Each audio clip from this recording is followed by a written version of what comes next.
Hello friends, তোমাদের সকলকে জানাই আমার ছোট্ট ইউটিউব চ্যানেলে স্বাগত। তোমরা জানো আগত কয়েক মাসের মধ্যেই সেপ্টেম্বর থেকে অক্টোবর মাসের মধ্যেই ডাব্লিউবি প্রাইমারি টেটের নোটিফিকেশনটি প্রকাশিত হতে চলেছে এবং তারপরে অ্যাপ্লিকেশন নেওয়া শুরু হবে এবং জানুয়ারি ফেব্রুয়ারি মাসের মধ্যে তোমাদের এক্সামটি কন্ডাক্ট করাতে চলেছে ওয়েস্ট বেঙ্গল গভর্নমেন্ট। তো সেই পরীক্ষায় একটি গুরুত্বপূর্ণ বিষয় হচ্ছে পরিবেশবিদ্যা অর্থাৎ এনভায়রনমেন্টাল সায়েন্স। যারা সিটেট এর প্রিপারেশন নিচ্ছ তাদের জন্য এটি একটি গুরুত্বপূর্ণ বিষয়। তো সেই গুরুত্বপূর্ণ বিষয়ের আমরা গুরুত্বপূর্ণ কোয়েশ্চেন গুলো আলোচনা করতে চলেছি। 500টার কাছাকাছি কোয়েশ্চেন নিয়ে আমরা আলোচনা করব। তো আজকে ছোট একটি ভিডিওর মাধ্যমে মাত্র 15টি কোয়েশ্চেন নিয়ে আলোচনা করছি। ধাপে ধাপে ক্লাসের মাধ্যমে আমরা 500টি কোয়েশ্চেন কভার করার চেষ্টা করব। তো তোমরা উত্তর দেওয়ার চেষ্টা করিও, যদি জানা থাকে। আমরা একে একে কোয়েশ্চেন গুলো নিয়ে আলোচনা করছি। প্রথম যে প্রশ্নটি হচ্ছে সেই প্রশ্নটি হচ্ছে, দেখো বলছে নিচের কোনটি বাগান চাষ? 1 নম্বর অপশন হচ্ছে ধান, 2 নম্বর অপশন হচ্ছে গম, 3 নম্বর অপশন হচ্ছে পাট, 4 নম্বর অপশন হচ্ছে চা। তো সঠিক উত্তরটি হলো অপশন নাম্বার 4, চা। তারপরে প্রশ্নে 3 নম্বর প্রশ্নে চলে আসো। 2 নম্বর প্রশ্নে বলেছে কোন বাস্তুতন্ত্রে সর্বাধিক জৈব বস্তু রয়েছে? কোন বাস্তুতন্ত্রে সর্বাধিক জৈব বস্তু রয়েছে? 1 নম্বর অপশন হচ্ছে হ্রদের বাস্তুতন্ত্রে, 2 নম্বর হচ্ছে অরণ্যের বাস্তুতন্ত্রে, 3 নম্বর হচ্ছে তৃণভূমির বাস্তুতন্ত্রে, 4 নম্বর হচ্ছে পুকুরের বাস্তুতন্ত্রে। তো সঠিক উত্তরটি হলো অপশন নাম্বার 2, অরণ্যের বাস্তুতন্ত্রে। ঠিক আছে, পরের প্রশ্নে চলে আসো। পরের প্রশ্ন হচ্ছে নিম্নলিখিত কোনটি ভারতের প্রথম জাতীয় উদ্যান? নিম্নলিখিত কোনটি ভারতের প্রথম জাতীয় উদ্যান? অপশন নম্বর 1 হচ্ছে পেরিয়ার, 2 হচ্ছে রাজাজি, 3 হচ্ছে জিম করবেট, আর 4 হচ্ছে বন্দিপুর বা বান্দিপুর। তো সঠিক উত্তরটি হলো অপশন নাম্বার 3, জিম করবেট। কোথায় আছে এটা? আছে উত্তরাখণ্ডে। কোথায় আছে?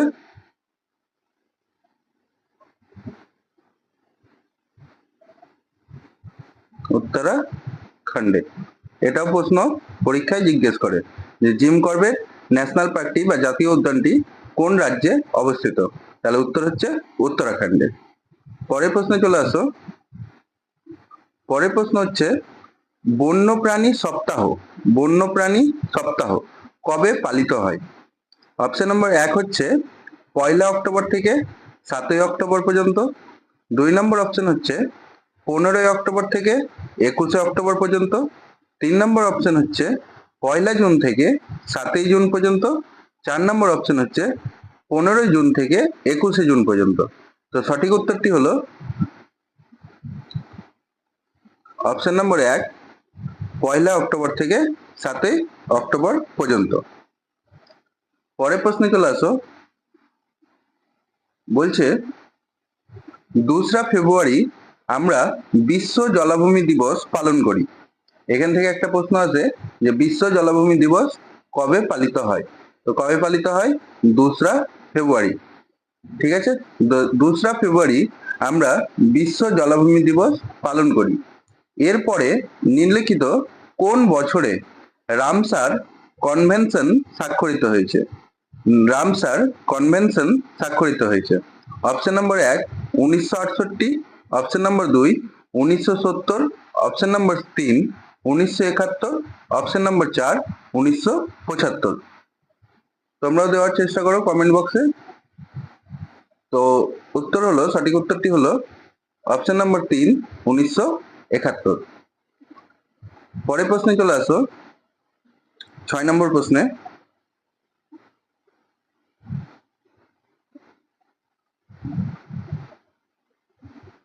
কৃত্রিম বাস্তুতন্ত্রের উদাহরণ কোনটি? কৃত্রিম বাস্তুতন্ত্রের উদাহরণ কোনটি? 1 নম্বর অপশন হচ্ছে একটা পুকুরের বাস্তুতন্ত্র, 2 নম্বর হচ্ছে এটি অরণ্যের বাস্তুতন্ত্র, 3 নম্বর অপশন হচ্ছে তৃণভূমির বাস্তুতন্ত্র, 4 নম্বর অপশন হচ্ছে উপরের কোনোটি নয়। তো সঠিক উত্তরটি হলো অপশন নম্বর 2, একটি অরণ্যের বাস্তুতন্ত্রের।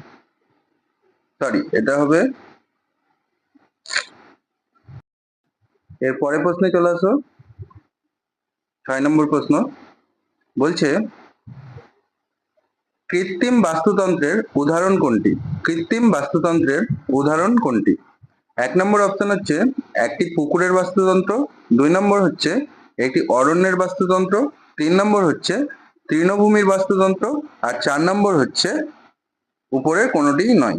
তো সঠিক উত্তরটি হলো অপশন নম্বর 1, একটি পুকুরের বাস্তুতন্ত্র। পরের প্রশ্নে চলে আসো 7 নম্বর প্রশ্নে। জলজ প্রাণী কিসের মাধ্যমে শ্বাস নেয়? জলজ প্রাণী কিসের মাধ্যমে শ্বাস নেয়? 1 নম্বর অপশন হচ্ছে ফুসফুস, 2 নম্বর অপশন হচ্ছে বই ফুসফুস, 3 নম্বর অপশন হচ্ছে বায়ুথলি, আর 4 নম্বর অপশন হচ্ছে ফুলকা। 2 নম্বর অপশনটা হতো বহি ফুলকা। বহি ফুসফুস, বহি ফুসফুস। তো 1 নম্বর অপশন হচ্ছে ফুসফুস, 2 নম্বর অপশন হচ্ছে বহি ফুসফুস, 3 নম্বর অপশন হচ্ছে বায়ুথলি, 4 নম্বর অপশন হচ্ছে ফুলকা। তো সঠিক উত্তরটি হলো 4 নম্বর ফুলকা। পরের প্রশ্নে চলে আসো 8 নম্বরে। বাসেল সম্মেলন কিসের সাথে সম্পর্কিত? বাসেল সম্মেলন কিসের সাথে সম্পর্কিত? বিপজ্জনক বজ্রের আন্তঃসীমান্ত চলাচল করা, পরিযায়ী প্রাণী, ওজোন স্তর ধ্বংস, অবিরাম জৈব দূষণকারী। তো সঠিক উত্তরটি হলো অপশন নম্বর 1, বিপজ্জনক বজ্রের আন্তঃসীমান্ত চলাচল করা। পরের প্রশ্ন 9 নম্বরে চলে আসো। বলছে ডিডিটি অর্থাৎ ডাইক্লোরো ডাইফিনাইল ট্রাইক্লোরো ইথেন এর ফুল ফর্ম জিজ্ঞেস করে, মনে রাখবে এর ফুল ফর্ম কি? Dichloro diphenyl trichloro ethane. এবং অ্যালুমিনিয়ামের ক্যান যেগুলো দিয়ে পেপসি বা থামস আপ খাও, নিম্নলিখিত কিসের উদাহরণ? প্রাথমিক দূষণকারী, গৌণ দূষণকারী, বায়োডিগ্রেডেবল দূষণকারী অর্থাৎ যেগুলো মাটির সংস্পর্শে এসে পচে যায়, নাকি নন বায়োডিগ্রেডেবল দূষণকারী মানে যেগুলো পচে না, যেরকম প্লাস্টিক। তো সঠিক উত্তর হলো অপশন নাম্বার 4, নন বায়োডিগ্রেডেবল দূষণকারী।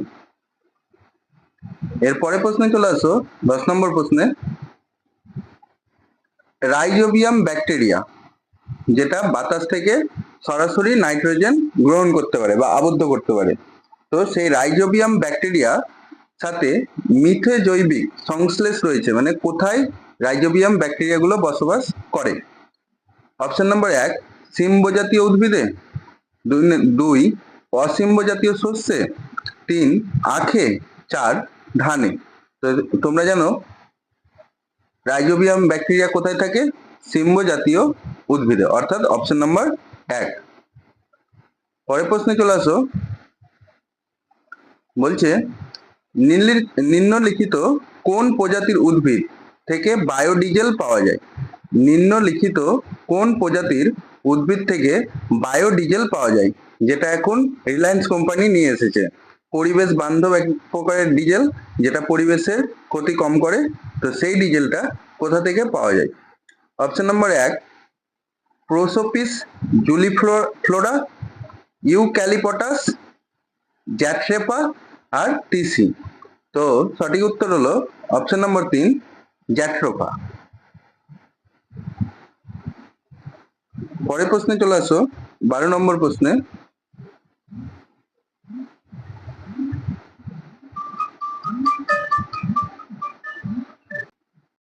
12 নম্বর প্রশ্নে একটি সমন্বিত পরিবেশ বিজ্ঞান হিসেবে ইভিএস অধ্যয়নের তাৎপর্য কি?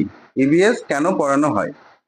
অপশন নম্বর 1, প্রাকৃতিক ও সামাজিক সাংস্কৃতিক পরিবেশ সম্পর্কে সচেতন ও পারস্পরিক সম্পর্ক স্থাপন করতে সক্ষম হওয়ার জন্য। 2 সকল কর্মকাণ্ডে অংশগ্রহণ করতে পারে তার জন্য। 3 তথ্যের পাশাপাশি ব্যবহারিক ক্ষেত্রে A+ স্কোর করার জন্য, অর্থাৎ তথ্য তো দিবে তার সাথে সাথে সেটা কিভাবে ব্যবহার করতে হবে সেটাও ছাত্রছাত্রী ভালো জানা থাকবে। অপশন নাম্বার 4 ভাষার চেয়ে বিজ্ঞান শেখা বেশি উপভোগ করার জন্য। তো সঠিক উত্তরটি হলো অপশন নাম্বার 1 প্রাকৃতিক এবং সামাজিক সাংস্কৃতিক পরিবেশ সম্পর্কে সচেতন এবং পারস্পরিক সম্পর্ক স্থাপন করতে সক্ষম হওয়ার জন্য। তারপরে প্রশ্নে চলে আসো 13 নম্বর প্রশ্ন, নিচের কোনটি প্রাথমিক বিদ্যালয়ে ইভিএস শিক্ষার অন্যতম উদ্দেশ্য উপস্থাপন করে? অর্থাৎ প্রাথমিক বিদ্যালয়ে ইভিএস কেন পড়ানো হয়? অপশন নম্বর 1 প্রযুক্তিগত পরিভাষা এবং সংজ্ঞা সম্পর্কে শিক্ষার্থীদের সচেতন করার জন্য। অপশন নম্বর 2 ইভিএস সম্পর্কিত প্রযুক্তিগত পরিভাষাগুলো মূল্যায়ন করার জন্য। অপশন নম্বর 3 তাদের জ্ঞান প্রসারিত করতে তাদের পড়া উচিত এমন বই সম্পর্কে শিক্ষার্থীদের জানানোর জন্য। অপশন নম্বর 4 বহির্বিশ্বের সাথে স্কুলে শিক্ষার্থীদের অভিজ্ঞতা সংযুক্ত করার জন্য। তো সঠিক উত্তরটি হলো অপশন নাম্বার 4 বহির্বিশ্বের সাথে স্কুলে শিক্ষার্থীদের অভিজ্ঞতা সংযুক্ত করার জন্য।